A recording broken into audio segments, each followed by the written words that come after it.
They didn't invite me to the wedding, then blamed me for not saving it.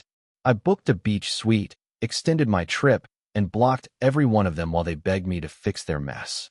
I wasn't invited to my own sister's wedding. Not forgotten. Not missed due to scheduling.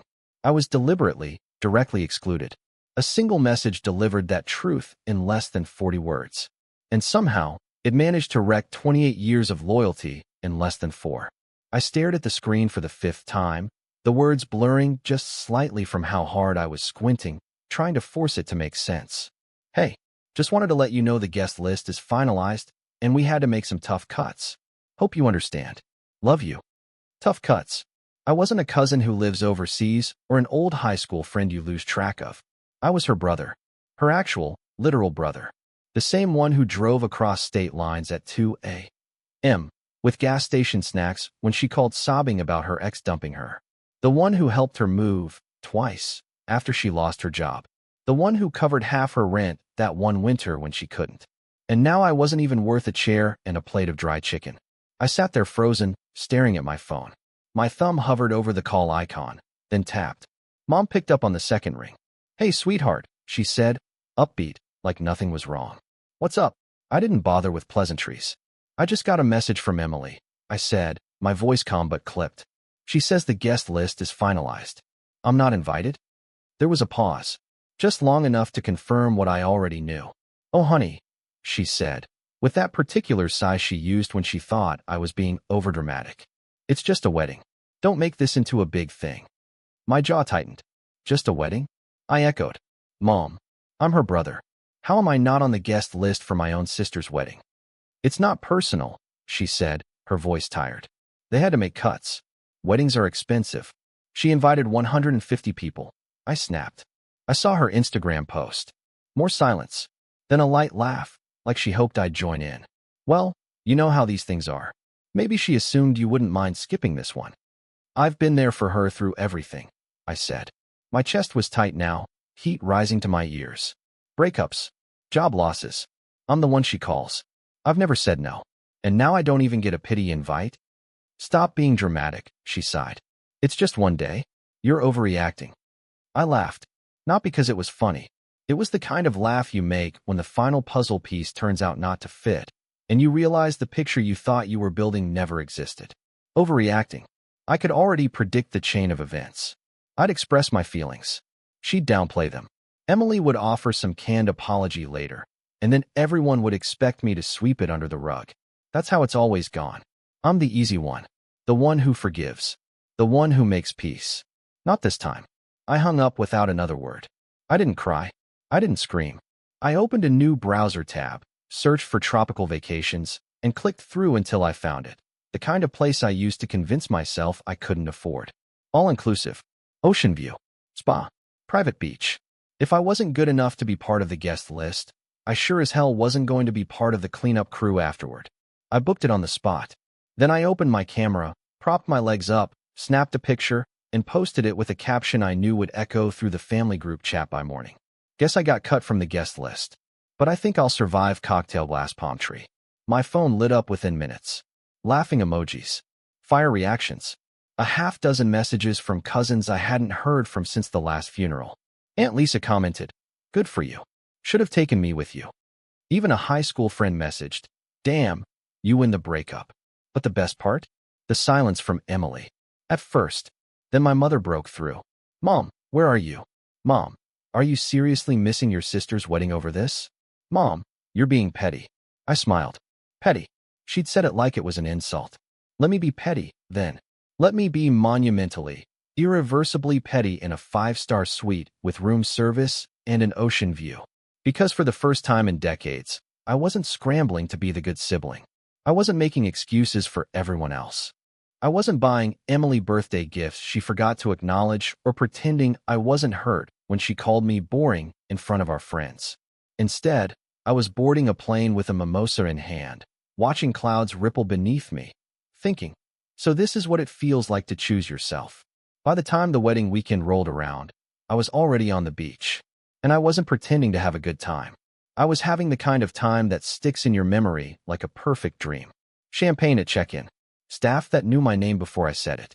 The bed was enormous, the kind that feels like it could swallow you whole, and the air smelled like salt and flowers. I stepped out onto the balcony, took in the sweep of turquoise water and pink-gold sky, and sighed, an honest-to-God sigh of relief. Then I posted a second picture. Caption: when one door closes, another opens. Preferably to a beachside suite with unlimited margaritas. If that one stung, good. My phone buzzed all evening. The family chat had lit up like a Christmas tree. Cousin Jake sent a bunch of "bro, where are you?" texts. A college friend said, "invite me next time, legend." And Lisa, dear Aunt Lisa, texted me privately. I don't blame you one bit. They've always treated Emily like a saint, and you like furniture. That one made me pause. Because yeah, furniture. I'd been the background piece in my own family, quietly supportive, rarely noticed unless someone needed help moving or a loan or a shoulder. Meanwhile, Emily could flake on holidays, forget birthdays, borrow money she never repaid. And still, she was the golden one. The one they called our Emily, with soft eyes and pride.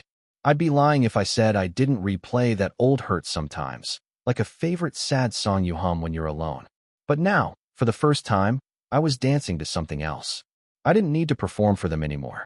I was done auditioning for a part I'd never get. The next morning, I woke up in paradise. Room service knocked precisely at 8:30. Pancakes, fresh mango, coffee so strong and rich it put every other cup I'd ever had to shame. I ate in a robe, with my legs up and a view of the infinity pool stretching toward the sea. When I checked my phone, the wedding was underway. Bridesmaids in blush. Groomsmen with forced grins. Emily, smiling in that curated way she does, like she's aware of the camera, always acting like life is a Pinterest board. And then the best part, the notification. Emily viewed your story. I laughed. Alone, in my robe, sticky with syrup and victory. I could imagine her scrolling, jaw clenched, pretending she didn't care. The girl who once cried because a college roommate didn't like her Instagram post was now staring at my feed, wondering how I was making her day look like the lesser event. Good, because this wasn't revenge. Not really. It was reclamation. Let them have the wedding. I had peace. And a menu that included cocktails with names like Emotional Baggage Check and No More Family Drama. By sunset, I was poolside, the sky melting into lavender and flame. I ordered another drink and leaned back, content. Then my phone buzzed again. Mom, call me. It's an emergency. Jake. Bro, you're not going to believe what just happened. I frowned, sat up straighter, and opened the thread. And just like that, paradise got even better. At first, I thought Jake was being dramatic. Dude, you are not going to believe what just happened. I rolled my eyes, sipping my drink, convinced it was just more family fallout over me posting vacation pics. But then came the second message. The groom left. Left the building. I sat up. During the reception, they had a fight. He stormed out. Wedding's toast. And that's when I let out a genuine laugh.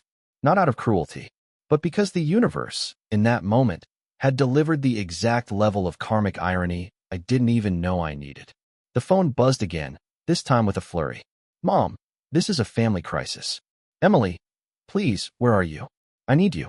Cousin Melissa, answer your phone. It's bad. I stretched out on the lounger, sipped slowly, and opened each one like unwrapping guilty pleasures. The groom, Daniel, Mr. Soulmate, had apparently gotten into a full-blown screaming match with Emily during the toast. Rumors were flying. One said she snapped at him for thanking someone she didn't like. Another said he saw her texting her ex that morning.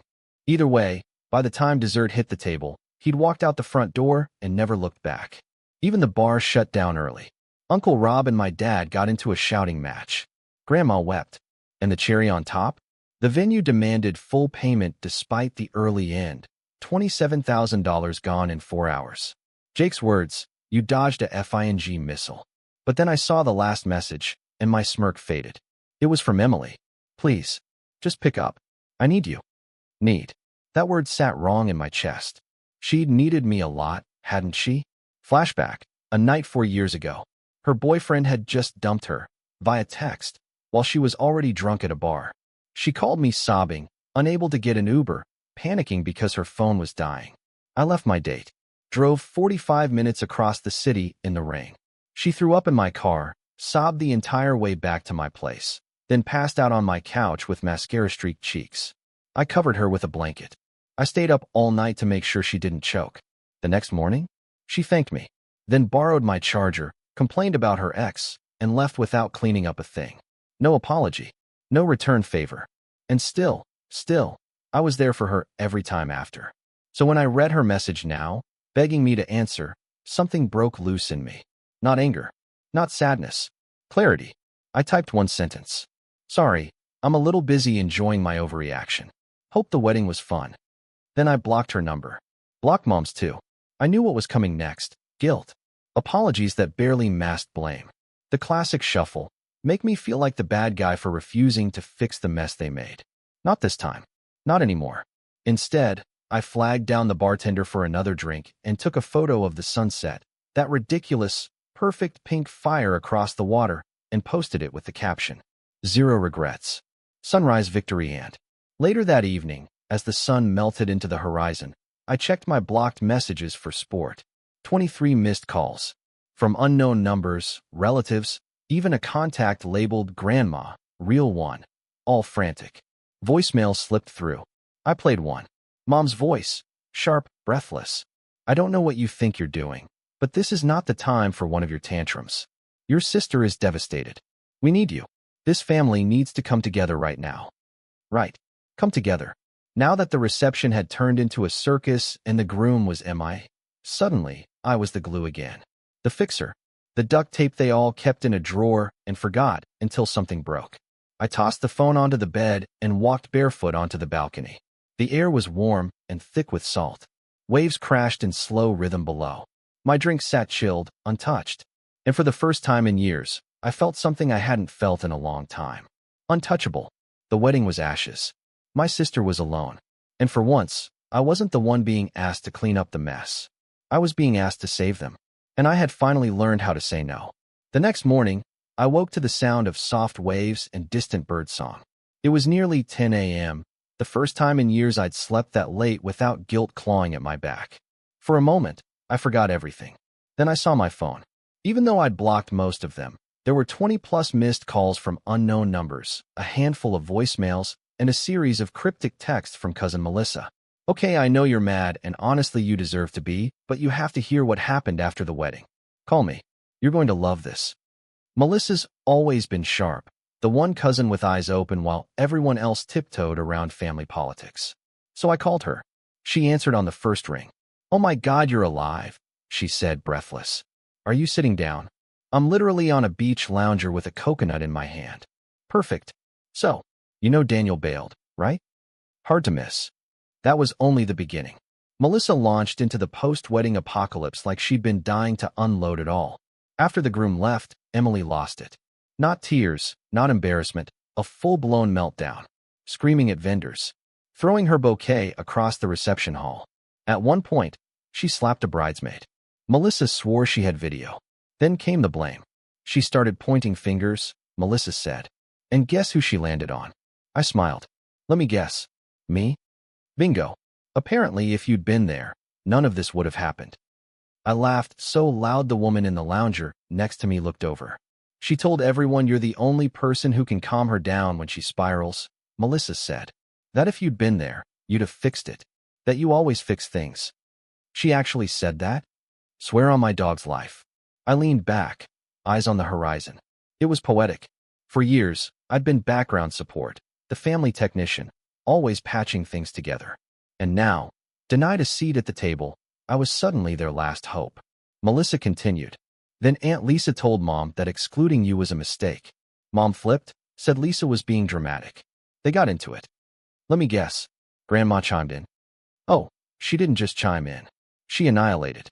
Told Emily she'd cursed the wedding by cutting out her own blood. Said, and I quote, 'When you treat family like an afterthought, don't be surprised when they treat you like one too.'" I laughed so hard I nearly dropped my drink. Uncle Rob tried to calm things down, but then he got into a fight with Dad over who raised Emily wrong. It became a free-for-all. 2 cousins cried. The bar staff threatened to call security. It was glorious. I pictured the white linen-covered tables in chaos. Champagne flutes knocked over. Aunt Lisa shouting in heels. Grandma wagging a finger at Emily in her bridal gown. "What's Emily doing now?" I asked. Still crying. Still blaming everyone but herself. She tried texting Daniel last night. Rumor is he blocked her. Sounds familiar. Melissa snorted. Seriously though, she's unraveling. And they still think I'm coming back to fix it? That's the best part. Mom's planning a family healing talk for when you return. I burst into laughter. Oh, they think I'm returning? Wait, you're not. Nope. I just extended my trip. Another week. Silence. Then, a slow, delighted laugh from Melissa. You're iconic, she said. Tell me everything when you get back, whenever that is. Will do. I hung up, heart lighter than it had felt in years. Then I took a photo of my breakfast, pancakes, mango, and a mimosa so radiant it looked like filtered sunlight. Caption, starting my day stress-free. Hope everyone back home is doing okay. Sun, fork, and knife. Then, because I couldn't help myself, I went through my blocked messages. Voicemail previews scrolled like a tragic sitcom. Mom, you need to stop acting like a child and call me. Emily, I can't believe you're doing this. You're so selfish. Unknown number. This family needs fixing before it's too late. Too late. It was already too late. Melissa texted one last time that day. Hey, just so you know, Emily's already planning some big save the marriage stunt. A second ceremony or something. It's all a mess. I responded simply. Good luck with that. I won't be attending the sequel either. Then I ordered another mimosa. I wasn't going home. I wasn't being the fixer. I was finally just being me. I woke up the next morning weightless. No buzzing phone. No family chaos. No guilt crouched on my chest like it used to, asking me if I'd done enough, said enough, been enough. Just the ocean breeze sneaking through the open balcony doors, the smell of sea salt and orchids curling in. For once, I felt like my time was mine. And then, curiosity. I turned my phone back on. Big mistake. Within seconds, the notifications surged. 27 new messages, 18 missed calls, 6 voicemails, and a sea of alerts from unknown numbers. My family had leveled up from mildly frantic to organized search party. Mom's latest. You need to stop acting like a child and call me. Emily's. You're being cruel. You don't know how hard this is for me. My personal favorite, from a number I didn't recognize, probably Aunt Lisa. If you cared at all about family, you'd be here helping us fix this. Right. Because helping had always meant silencing myself so others could scream louder. Then came the one message that made me pause. Melissa, heads up. Mom is gathering everyone for a family discussion when you get back. I almost laughed aloud. The same family that ignored me, dismissed me, and erased me, now wanted a summit to rebuild what they smashed. And worse, they assumed I'd be dumb enough to show up. I typed back. Thanks for the warning, but I won't be there. Melissa, wait, what do you mean? Me. I'm extending my trip. They wanted to cut me out? Fine. I'm cutting myself off. Completely. I could practically hear her eyebrows lift across the ocean. Her reply came seconds later. Okay, that's iconic. Tell me everything when you get back. Whenever that is. LOL. I closed the messages and opened my laptop. With 2 clicks, my trip was officially extended another full week. No family dinners. No emotional labor. Just water, silence, and room service. Before heading to the beach, I sent one final text. To both Mom and Emily, still blocked, but just for sport. Oh, now you want me around? Sorry, too busy enjoying my overreaction. Have fun cleaning up your own messes.